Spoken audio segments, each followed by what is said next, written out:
Hello everyone and welcome to CPAC 2023. I'm your host Amelia Kane, and with me today is attorney and host of the Jenna Ellis Show, Jenna Ellis.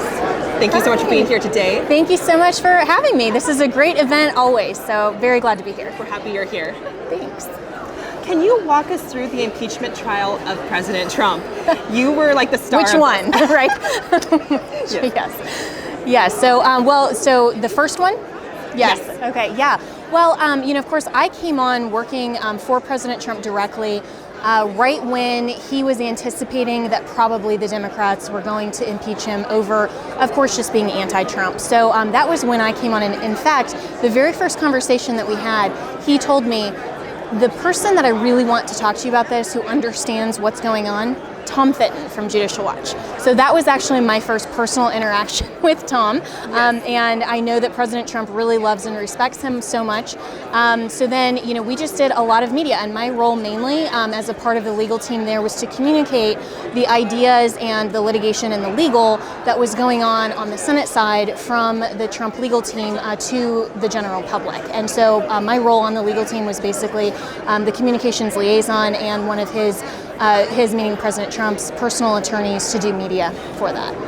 So do you believe that President Trump did get due process? It doesn't seem like he was able to defend himself, and why was this the case? Right. So in terms of the first impeachment and even the second, he did have due process in the sense that the process was followed where the House has the sole power of impeachment under Article 1 of the U.S. Constitution, and then you have a trial in front of the Senate.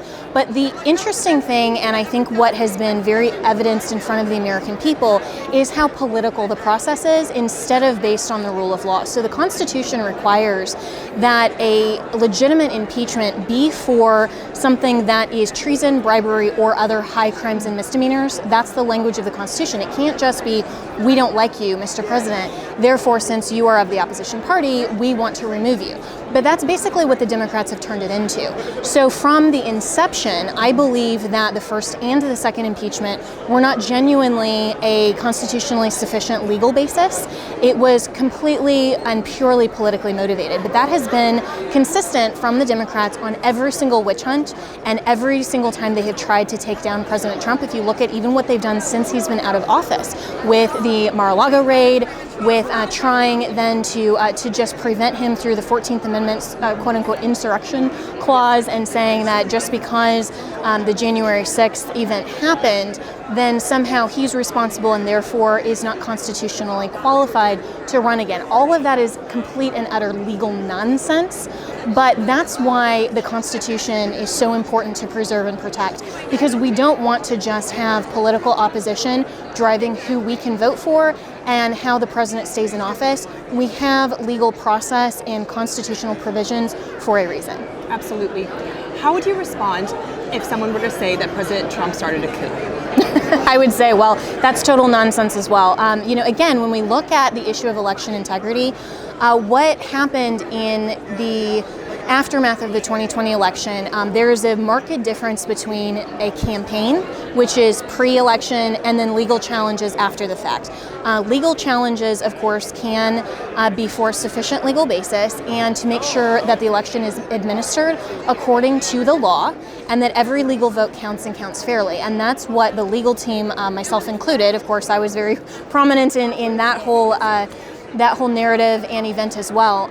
But for President Trump, he and every single other candidate, whether you're an incumbent or a challenger for any elected office in this country, can challenge the administration of an election. But again, the Democrats want to politicize this, and they want to make it seem that this is somehow overthrowing democracy or overturning an election. It was not about overturning anything. It was about getting to the legitimate, fair, and legal result, and making sure that Democrats who were in the executive branch of at least 6 states didn't administer the election unfairly and not in accordance with state law. So what the campaign actually filed, and there were a lot of other theories and ideas and other things, and I can't speak for those other theories, but at least for what the campaign filed, those cases were never actually heard on the merits. What happened was that the judicial branch said, well, sorry, too late.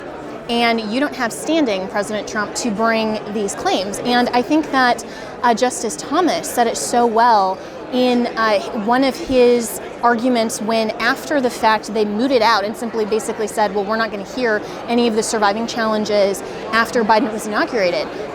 Justice Thomas said, well, why is election law the only issue that we're keeping under the shroud of mystery that no one can ever challenge? And I believe very wholeheartedly that if the U.S. Supreme Court had taken up the challenge that 19 state attorneys general filed, challenging the election results and the administration of the election, if the Supreme Court had heard Texas versus Pennsylvania, even if they had ruled against President Trump, if they had given him his day in court and let the American people know due process happened, we would be in a very different situation in America, and I think a lot more people would have faith in the process. Absolutely. Well, Jenna, we really appreciate all your work. Thank you so much for joining us. Thank you so much, Amelia. I really appreciate it, and I love Judicial Watch. You guys are doing such great work. Thank you. Thanks. And for more on our work, please visit judicialwatch.org. Thank you.